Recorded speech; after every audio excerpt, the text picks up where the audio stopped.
Kabag sa inyong isipan sa programa kung saan ang bawat sagot ay galing lamang sa mga eksperto.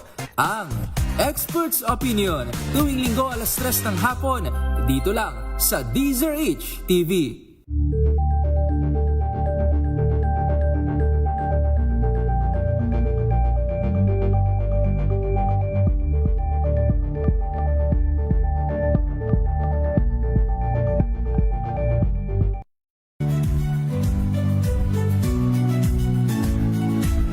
Magandang araw mga kaibigan. Ito po ang inyong balerina ng bayan, si Lisa Makuhay Lizalde, na nag-aanyaya sa inyong samahan kami at ang aming mga espesyal na panauhin para sa kalahating oras ng masayang kwentuhan sa aming programang Art to Art, kung saan ang usapang sining at kultura ay para sa lahat. Huwag kaliligtaan, tuwing linggo, alas 3:30 ng hapon, dito lamang sa DZRH Radio, DZRH TV, at via online streaming.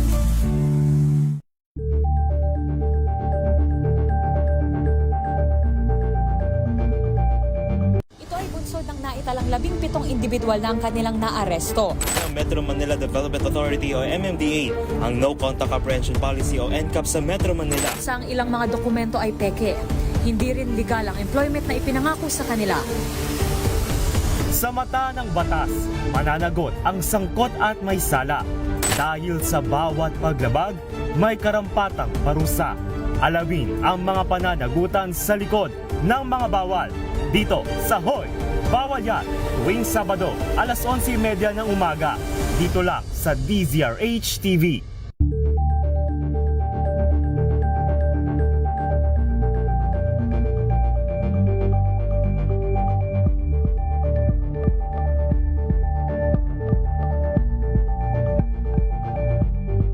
We've got you covered. From the hottest hits, exclusive interviews, kilig to the bones fan meet experience, and hataw performances of your favorite stars. Saturdays, 12 noon, dito lang sa DZRH TV.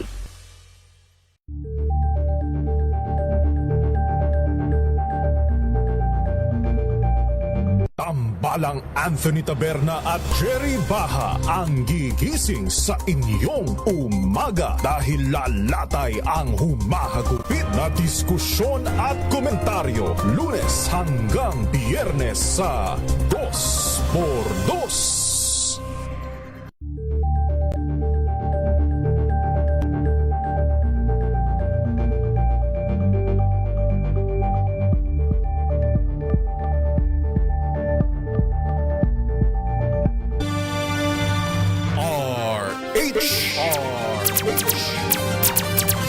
Pilipinas ang oras alas 10:37 ng gabi.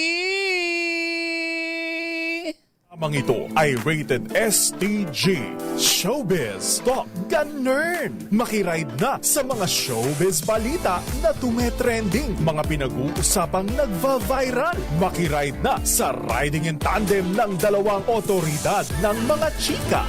Morley Alinio at Gorgie Rula. Showbiz Talk Ganern. Bago pa nila i-post, pag-uusapan na rito. Kinig na sa Showbiz Talk Ganern. Yes! DZRH Makibalita, Makichika, kay Tita Molly at Tita Gorgie. DZRH Makibalita, DZRH Showbiz Makichika. Yes! Magandang evening Luzon, Visayas at Mindanao. Kayo po ay nakikinig, nanunood dito sa nag-iisang programang Showbiz Talk Ganern. Ako po si Morley Alinio. Ako po si Gorgie Rula. Para sa DZRH. Una sa Pilipinas. Una sa Pilipinas. Ay, ay, ay, ay, ay, ay, ay, ay, ay, ay, ay, ay, ay, ay, ay, naman. Well, Gorgie, kumusta na? Ano ang pinuntahan mo ngayong maghapon? Kanina nakita kita, bigla kang nawala. Saan mo ko nakita? Somewhere in Cubao. Ay, oo, no? Hindi ko nga. Oo. Na-send mo ba? Nakapag-send ka ba ng video? Siyempre, ako nag-send kasi ako talaga, nag-interview ako, nag-stay ako ng matagal, nag-interview ako, nagkuha ako ng mga videos, nagkuha ako ng mga materials. Hindi Oh. katulad ng iba dyan, nagpakita lang tapos biglang na-lost. Ay, pareho tayo. Oo. Anong pareho tayo? Nag-interview. Kaya lang yung interview ko ay nasa isang cellphone. Nako, palusot. Pero kanina po mga kaibigan, nasa ano kami kanina, press con ng bagong series o isang mystery crime series na or thriller na ang title ay, Tita Morley? Ang title ay... O kita mo? Ano yun eh? Secret Project ano? Loki. Project Loki. Ayan. Yes, na pinagbibidahan po. Na dinirect ni Sian Lim. Si Sian Lim ang director. Pinagbibidahan ni na Dylan Menor, ni Jaydag Abansado, at saka ni Marco Gallio. Diba? Well, alam mo sa totoo lang, Gorgie, ang dami ngayong mga bagets na aktor na naglalabasan, particular na. Ang ilan sa mga iyan ay anak ng mga artista. Mga artista, mga taga-industriya rin, di ba? Oo. Parang politika na, ang showbiz parang politika na, no? May dynasty talaga. Di ba parang nagkakabit naman talaga yon ang showbiz at parang politics, dynasty na, diba? mga dynasty na sila. Oo, Grabe ka sa dynasty. Hindi naman. Sila na lang ang mga naging artista. So gusto mo, wag na sila mag-artista or wag na sila mag-politiko? Mag-artista na lang sila dahil sa artista malaki ang kita. Ay, pero mas malaki ang kita sa politika, in fairness. Oh. Bakit? Maraming corrupt. Oo? Corruption. Politiko yung in-interview mo nitong huli, Sino? Di ba politiko yung huling in-interview mo? Oo. Ay, panoorin nyo nga pala ha. Panoorin nyo rin nga pala. Ang lakas na naman po ng aking vlog na kung saan ang feature ko po ay ang dating Vice Mayor ng Maynila na si Yul Serbo. Thank you so much po sa lahat ng mga sumuporta at sa lahat po ng nanood, nakinig at nagbigay ng kanilang mga komento regarding dyan sa aking interview kay dating Vice Mayor Yul Serbo. Ayan. Thank you so much. Pero balik tayo dito sa Project Loki. Alam mo, parang mas napansin, ewan ko lang kung agree ka sa akin, napansin ko, parang mas na-enjoy na ni Sian Lim ang pagdidirect. Parang mas gusto niya ang pagdidirect kasi parang ano na siya, yung parang mas tahimik, mas less ang intriga, kapag hindi siya talaga napapanood sa mga telebisyon o sa pelikula, di ba? Pero ako feeling ko mas gusto ko siyang mapanood pa rin sa pelikula dahil marunong naman umarte si Sian Lim eh. Oo, gusto ko pa rin talaga siya sa show, sa pag-artista. Pero iba raw talaga, sabi ni Sian Lim, iba raw talaga ang fulfillment na nararamdaman niya na kapag nagdidirect siya, lalo na itong mga baguhang artista ang kanyang mga idinidirect, di ba, mga kabataan pa. Ito, pakinggan natin ang ilan pa sa mga pahayag ni Sian Lim. Ito po. Being a director is very fulfilling because magkaiba po talaga siya. It's hard to compare one with the other, pero it's just my heart is very at peace while directing, seeing all the actors, seeing them grow and seeing them shine. And yun nga, lagi ko sa kanila pinapaalala, huwag niyong problemahin na magiging pangit kayo, yung performance niyo. Don't even perform para sa akin or para to anyone. Just just give me 10%, just enjoy what it is that you're doing. Yun pa lang po, minsan nag-uusap kami Dylan, bigla kaming nag-iyakan. Ay, naiyak ako nung nagkukwento kay Dylan. But parang sabi ko, Dylan, it's just giving me so much joy to see you guys express, mailabas yung mga emosyon na yun on cue sa trabaho na kailangan natin gawin. So yun, definitely there's much fulfillment in creating something and becoming. Will we see you in front of cameras again soon? Yes, of course. Nag-audition nga ako sa Project Loki, ayaw lang ako sulatan ni Rain. Rain, sulat mo naman dito. Thank you. Thank you. Alright. Ayan. Ang ilan sa mga mga pahayag ni Sian Lim na sinabi niya, gusto pa rin niya mag-artista, pero yun nga ay parang pa rin sa kanya talaga yung pagdidirect. Mas nai-enjoy din niya yung pagdidirect, di ba? Pero napansin ko kay Sian Lim, parang mas nag-matured siya ngayon, yung aurahan niya. Parang... mas matrabaho kaya ang direktor, di ba? Hindi ko alam kasi hindi man ako naging direktor. Alin? Hindi ko alam kung gaano sabi mo 'di ba matrabaho ang direktor. Sabi ko hindi ko alam dahil hindi naman ako naging direktor. Oo. Naging kontrabida lang ako, ganon. Pero matrabaho din ang kontrabida, ha? Kontrabida lang ako. Kontrabida-bida. Ayun. Gusto mo ikaw na lang lahat. Oo. Pero alam mo pala, Gorgie, yung role pala ni Derek Ramsey sa gagawin niya sa Channel 5, bida kontra bida siya. Ang saya-saya niya na ang sabi niya ang ganda daw ng kanyang magiging role. Oo. Tapos sabi niya pa sa akin, nung una daw na hindi pa siya talaga nagkakaroon ng malaking break sa showbiz, meron na siyang ginawang kontrabida. Tapos nasundaw yun nung nagbida na siya, pero na-miss niya daw yung pagiging kontrabida-bida talaga na kamumuhian mo talaga daw siya, sabi niya. Ang ganda ng kanyang role. Kaya nga very excited siya kanina na nakausap ko na very excited siya sa kanilang gagawin sa TV5. Ayan. Anyway! Ano naman ang mga pinagkikwento mo sa kanya? Baka naman may nagkikwento ko ng mga kung anik-anik. Siyempre, sinira-siraan kita. Ganun kasimple lang. Oo, kasi gusto kontrabida ka naman talaga, di ba? Oo, sinira-siraan kita. Normal. Anyway. Ano naman talaga, mapanira ka. Pero, ano kaya yung ibig sabihin itong post ni maraming na intriga dun sa post ni Mark Heras na sa kanyang Instagram na nag-iiyak siya? Oo nga, bakit kaya? Tapos nag-post siya na parang... nag-iiyak siya tapos ang kanyang caption ay kulong sa sistema. Oo. Ano kaya yon? Baka naman may kinalaman sa pera, may kinalaman sa nangyayaring sa karir niya, di ba?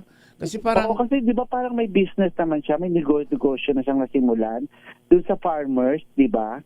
Parang meron pa ba yun?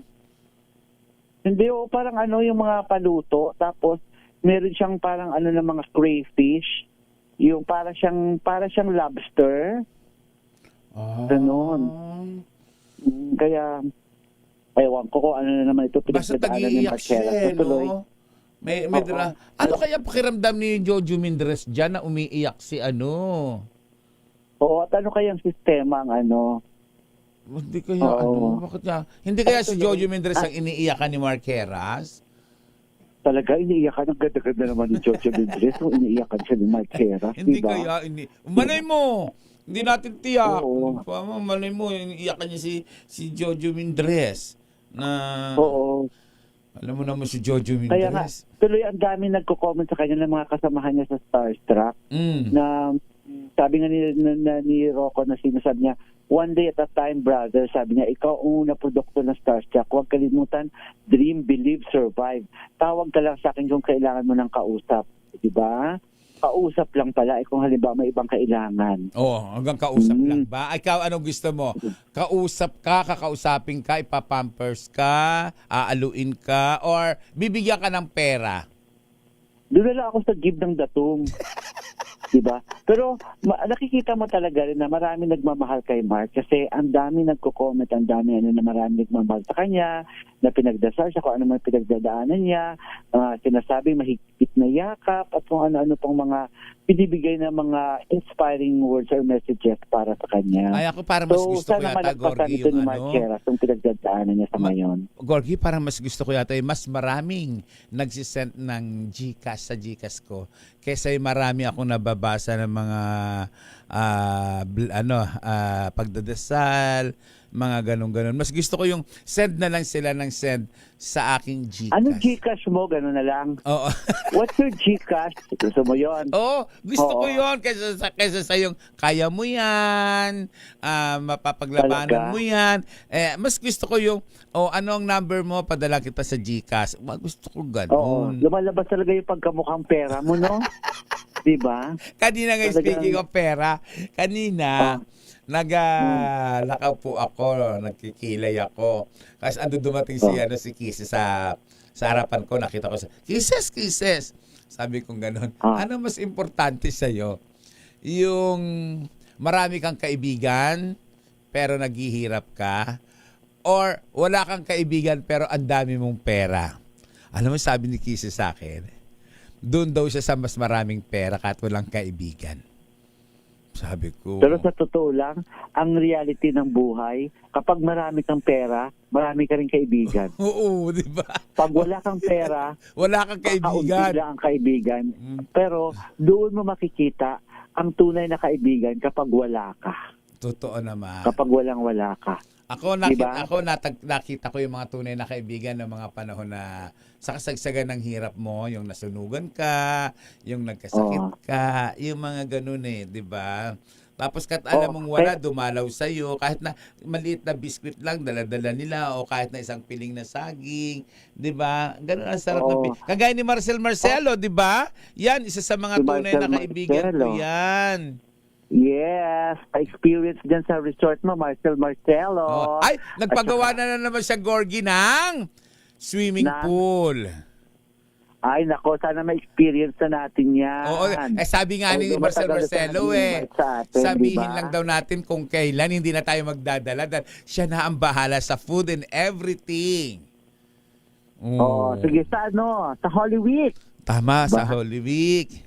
Isama natin ang mga isama natin yung mga gorgeous friend. Yes, mga gorgeous friends, para sila na magdala ng pagkain, di ba? Tapos tayo, hihila-hilata lang tayo. Tama. Magmando lang tayo. Ay, sana may lunch na? Ready na ba yung lunch? May mga ganon, di ba? Ganun na lang tayo. Pero bago natin batiin, of course, Tita Morley, ang ating mga nanay at ang ating mga close friends, ang ating mga gorgeous friends of Showbiz Talk Ganun. Paalala po muna, baka magkalimutan. Ay, oo! Diba? Paalala natin sa ating mga misis na mas masarap sa tenga ang tunog na malinis na hugasin. Yung kapag kinuskus ng daliri, alam mo walang bahid kasi yung tunog. Yan ang heavy-duty linis ng Smart Dishwashing Paste. Smart Dishwashing Paste, may double tanggaling formula kaya tanggal sebo, tanggal bakterya pa. Yan ang Smart Dishwashing Paste, plato, kaldero, plastic linis, fantastic. Smart Dishwashing Paste, the product of ACF Manufacturing Corporation. Gorgie Prito, proud user of Smart Dishwashing Paste. Yes naman! Sabi ni Beth Jones, alam ko, Morley, hindi ka mukhang pera. Dahil wala akong pera, kaibigan kita, hindi man tayo nagkikita. Yun ang akala mo. Oo nga. Alam mo, Mami Beth, akala talaga Tita Morley madatong ka. Ngayon na sinabi mong wala. Oo, ngayon sinabi mong wala kang pera. Hindi ka na niya i-friend. Ngayon sinabi mo, Mami Beth Jones, na wala kang pera, huyo ka na.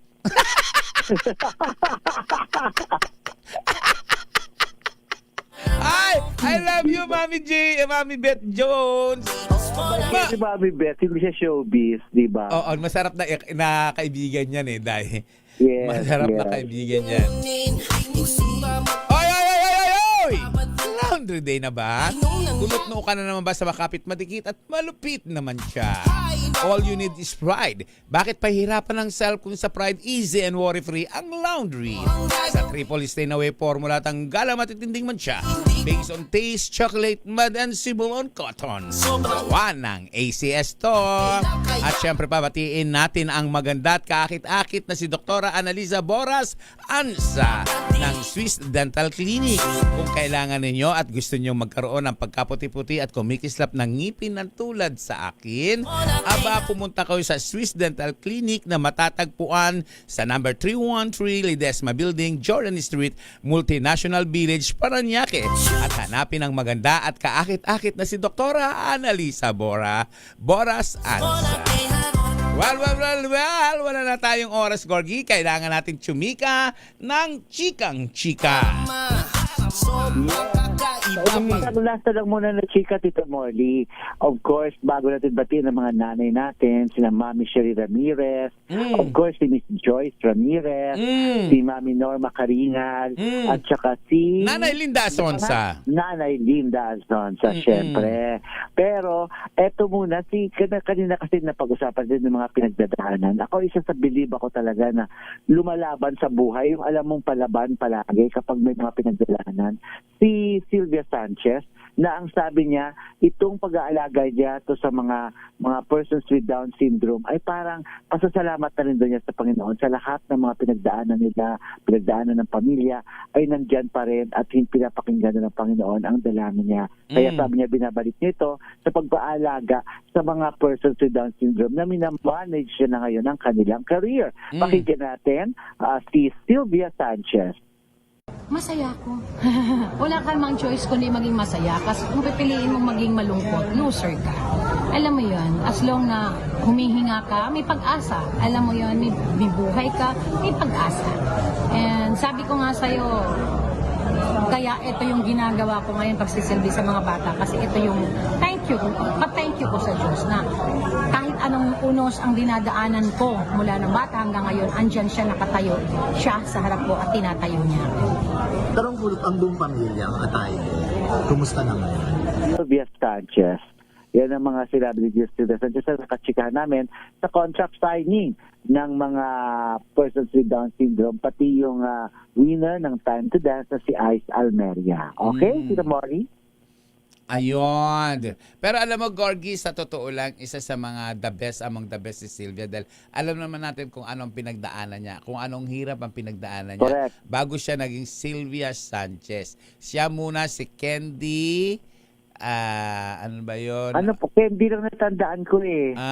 Corrales. Candy. Corrales. Oo, Candy Corrales na alam mo naman ang pinagdaanan niya. Pero kahit ganoon, ang kanyang pinagdaanan, still, palaban naman talaga lumaban siya at eto ngayon siya, milyonarya. Yan. Marunong kasi siyang humawak ng pera, yung mga kasabayan niya, hindi na natin isa-isahin, pero nalulung sa droga, hindi mo na nakikilala dahil napariwara, pumangit na. Yung mga kasabayan talaga ni Sylvia Sanchez, yung mga kasabayan na pasok kasi simula rin siya sa pa-sexy, di ba? Oo, sila Katrina Paula. Diba? Katrina Paula ba? Oo, parang sila Katrina Paula ang kasabayan niya. Pero si Katrina Paula, kahit ganyan marunong sa buhay. Dahil napag-graduate niya yung mga anak niya. Oo, marunong sa buhay. Diba? Kahit may pagkaluka-luka siya talaga. Oo. Bongga yung profession, may profession ng mga anak niya. Oo, diba? may pilotong anak yan, abogado. Correct. Kompleto yan. Oo, tingnan mo naman, kahit anong bondi ang gawin niya, tanggap siya ng kanyang mga anak. Nagtitiktok-tok pa nga sila, di ba? Ay, nakakabilib yan si Katrina Paula. Yun na, Reyes Emilia, binabati kita. Siyempre, pabatiin ko din yung mga kaibigan natin dito. Si Marife de la Cruz, si Jen Santos, si Romelo Aguila Murada, at si Ubing Marcos. Yan. Sila yung nanonood sa nawala ko dating account na nabawi ko na. Ayan, ginagamit ko na po yung old account ko na hack. Ayan. Sana wag na uling mahak. Reyes Emilia, binabati kita. Go, go, go, go, go! Siyempre, Gorgie, magdasal muna tayo. Panalangin para sa kapayapaan sa Pilipinas. Sa saliw ng awiting Panginoon, patawad po ni J.B. Rit Pascual. Makapangyarihang Diyos, sa inyong habag at awa, patawarin niyo po ang aming mga sala at ang kasalanan ng aming lipi. Kalugdan niyo po kami sa aming pagsamo para sa aming bansang Pilipinas. Biyayaan niyo po kami sa aming mga pinuno ng karunungan, integridad, katapatan at katwiran. Kalingain niyo po ang aming pamilya at ingatan ang aming mga anak. O Panginoon, tulungan niyo po kaming maging matuwid na mamayan na namumuhay ng mapayapa, matapat at may tunay na malasakit, pagtanggap at pagpapatawad. Protektahan niyo po ang aming bayan sa anumang banta ng pananakop, ng dayuhan at nakawawasak ng impluensya, at ipagtanggol kami sa anumang uri ng paglabag sa batas, terorismo at digmaan. Pagkalooban niyo po ang aming bansa ng kapayapaan, pagkakaisa at kasaganaan, at hayaang maganap ang tunay na pagbabago sa aming bayan upang kami ay maging iyong liwanag sa Asya at sa buong mundo. Amen. Hello baby kabading. Ang magulang minamahal, nirerespeto, ginagalang, hindi binabastos, hindi dinudurog, hindi ikinahiya, hindi ipinahiya. Tandaan po natin yung mga pagmumura natin, yung mga masasakit na salita natin, yung paglaban natin, hindi pagkibu sa kanila, ang pamamahiya sa kanila, ay paghahatid sa maagang kamatayan ng ating mga magulang. Naniniwala ako na ang anak nakalilimot, nakatalikod sa kanilang ina't ama, pero ang magulang hindi kayang iwan at kalimutan ang kanyang anak. Dahil sa 10 utos ng Diyos, isa lamang po ang may reward, ang magmahal sa magulang.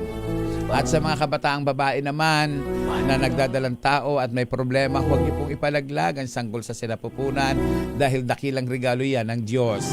Hindi pinaanod sa kanal, hindi sinasabit kung saan-saan, hindi pinagbibili, hindi iniiwan kung saan-saan. Ako po si Morley Alinio. Ako po si Gorgie Rula. Para sa DZRH. Una sa Pilipinas. Una sa Pilipinas. Sumaatin ang presensya ng Panginoong Hesus na buhay. Gumawa po tayo ng kabutihan sa kapwa. Babu!